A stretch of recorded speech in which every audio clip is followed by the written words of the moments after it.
Good day, everyone. My name is Charmin Briones, and we are the Group 6. For today's discussion, we will tackle about digital self, which is another perspective that we are going to take in understanding the self. By the end of this video, you will be able to understand how the self is shaped by digital space, what are the positive and negative outcomes of the digital world. We'll also discuss the various crimes or issues that can be done online and how to address them. So let's start. Have you ever tried opening a game and selecting a character that you're going to portray? Or do you have a social media account that you use in order to express your ideas or thoughts? This is some examples of digital self. The digital self is a persona you use when you're online. It's like your role-playing games where you get to create your own avatar and use characters as an expression of who you are, what you want others to perceive, and how you want to portray yourself. The digital self is generated through social media and online activities. So, this is the aspect of the self that is expressed or shared to others through the use of digital technology. Especially right now that majority of us have the freedom to access the internet and social networking. Why we have digital self and how is it important? We have digital self. This is because of how advanced human society has become.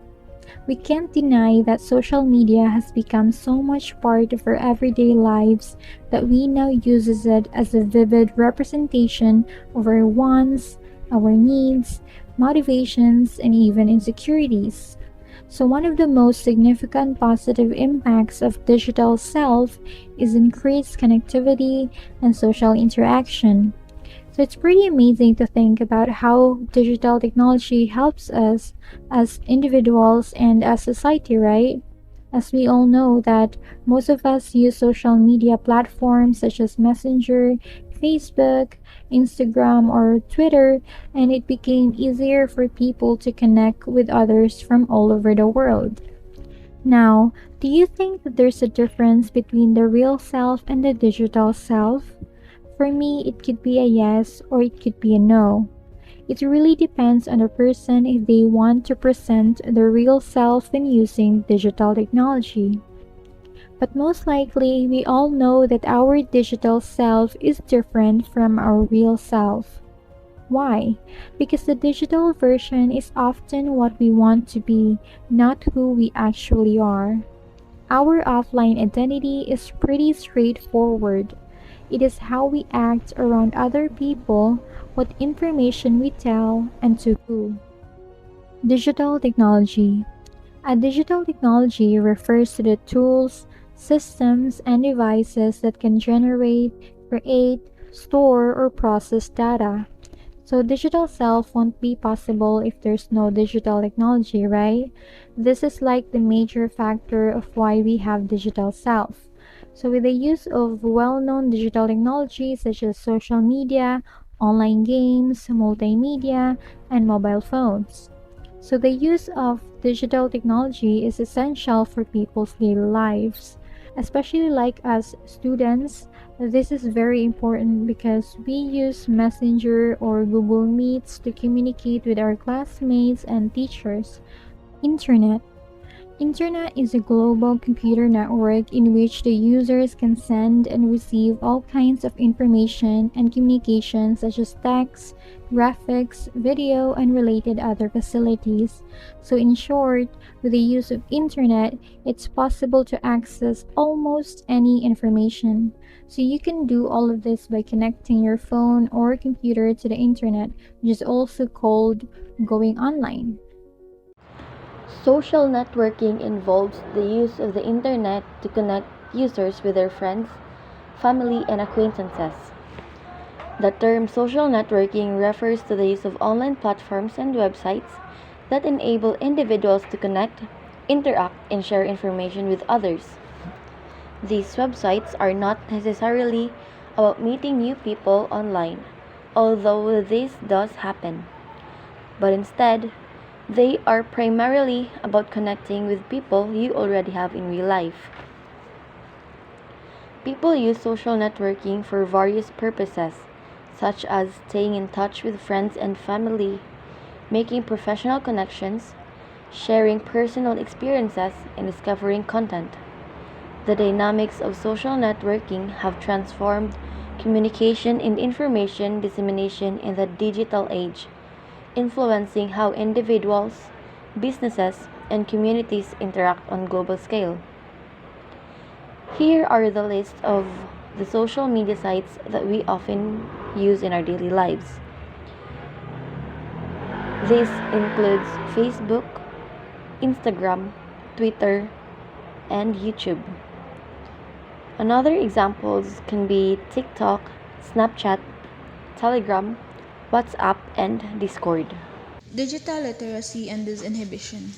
Digital literacy has the capabilities possessed by individuals who are living, learning, and working in a digital society. Digital literacy is about using technology confidently as you live, learn, and work in a challenging digital world. It is important to be digitally literate in order to monitor and evaluate information that you often see and receive online. So this simply means that digital literacy means being comfortable and skilled in using technology for your daily life. And in today's digital world, it's crucial to be digitally literate so you can smartly judge and understand the information you find online. This helps us separate what's reliable from what might not be trustworthy in the online.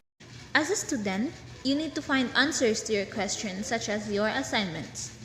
Then the internet is a great source for a wide array of information, but you need to be careful. You need to evaluate whether the information presented is accurate or even true. And as we all know that when you're a student looking for answers, doing assignments, projects, or activities, there's the internet has lots of infos. But also remember that internet is like a big library. Not everything in it is accurate. So before using it for your work, it's important to check that what you find is true. Online disinhibition. It is the lack of restraint that one feels when communicating online. It refers to the feeling that some people have when they communicate digitally, where they might say or do things they wouldn't in person. It's like a sense of freedom or looseness that can sometimes lead to saying or sharing things without considering the consequences. There are two types of disinhibition. First one is the benign disinhibition. Then the second one is the toxic disinhibition. The benign disinhibition is speaking about emotions, fears, or wishes. It's showing kindness and helping others. Toxic disinhibition is the rude language, harsh criticism, anger, hatred, and threats. Pornography and violence is also part of toxic disinhibition. Here are some tips on how to manage toxic disinhibition. First is be careful about sharing. Don't overshare your experiences or stories to someone that you barely know. Second, do not hang out with the wrong crowd online. When you make friends online, make sure that the person is reliable and trustworthy. Third is consider your emotional state before posting. This simply means that think about how you're feeling before you share something online. It's important because our emotions can sometimes affect what we say or write. And lastly, consider other people's reaction. Means to think about how what you're about to share or say online that might affect others. Good day, everyone. I'm Vian Ochimasalta, one of the reporters in Group 6. Social networking in the Philippines. As we all know, social networking sites or platforms are movements or activities that share information, explore interests and opinions, and interact with groups of people using the internet. So to start with, let me ask you a question. Who among us uses social networking sites or platforms? In this generation, do you know someone who doesn't use it? Nowadays, our environment is constantly evolving, and so are the people that live in it. In this digital world, Many people know how to use technology, specifically the internet, whether they are young or old. However, some people have it or are aware of it but do not use it. In recent years, social networking has grown in popularity and influence in the Philippines.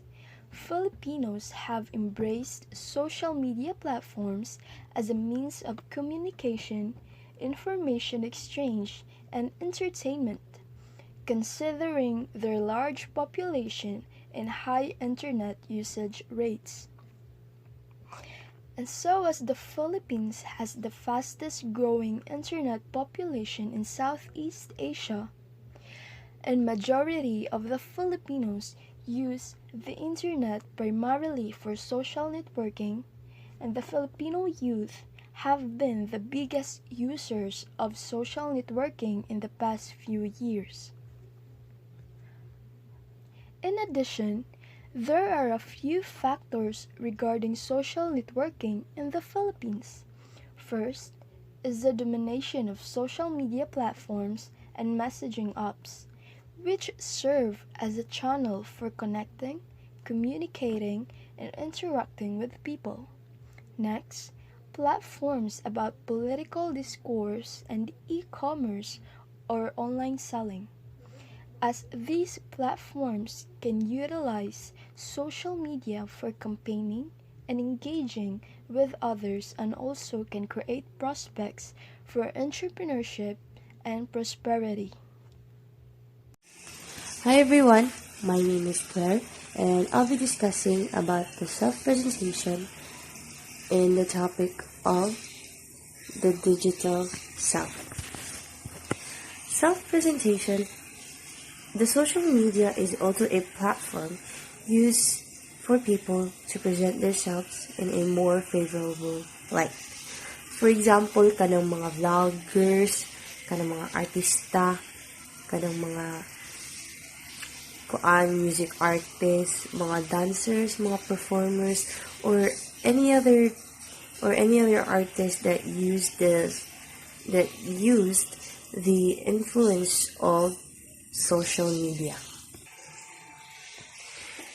It's the way how you interact with other people, how much you reveal about yourself, and whether you're presenting an honest view of who you really are.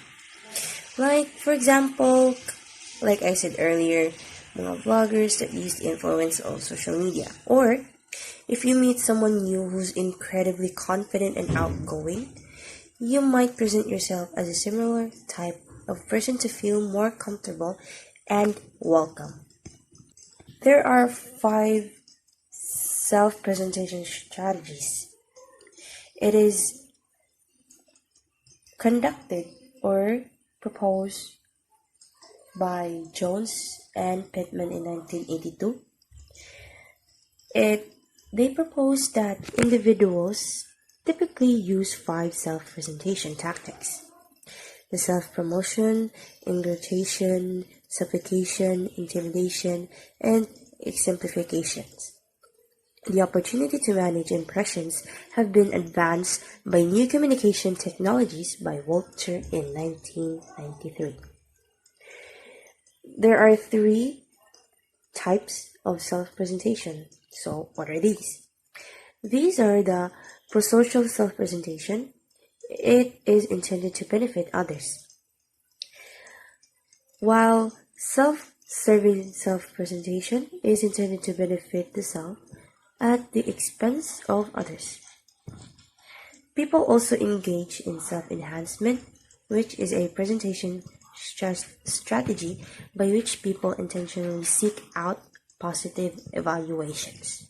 So, in conclusion, that stage of self-presentation is a corresponds to the final step of the motivated sequence model, which consists of the call to action so that it allows the speaker to drive their point home and nudge the audience toward performing a specific actions.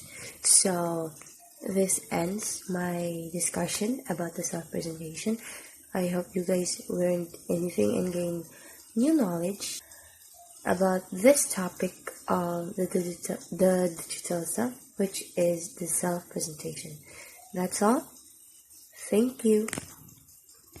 Cybercrime refers to illegal activities conducted in cyberspace, targeting computer systems, networks, and individuals for financial gain or disruption. So there are types of cybercrimes. The first one is phishing scams. Phishing scams are attempts by scammers to trick you into giving out your personal information such as bank account, numbers, passwords, and credit card numbers. Number 2, online scams. Basically scams that happened online. Number 3, malware or virus dissemination. Malware is the contraction of malicious software onto your system. It's a piece of software written with the intent of causing harm to data and devices. Number 4, email bombing. Email bombing is an overload of emails directed to one email address. This will cause the person receiving the email's server to become sluggish or even crash. And the last one is theft. The aim of internet theft is to steal your personal information and use it to then steal money out of your bank account or make purchases using your details. So how to address these crimes? According to Electronic Libel and Cybercrime Prevention Act of 2012, Republic Act of 10175, Cybercrime Law, it said that privacy and confidentiality should be a major concern, especially for adolescents who may not be entirely aware about the consequences of sharing private information to the public. The second one is Republic Act of 10173, otherwise known as the Data Privacy Act of 2012. The act states that it is the policy of the state to protect the fundamental human right of privacy of communication while ensuring free flow of information to promote innovation and growth. So a friendly reminder everyone, be careful with what you post, whom you interact with, and what you do online, for it can impact your presentation of yourself and to other people as well. And thank you for listening.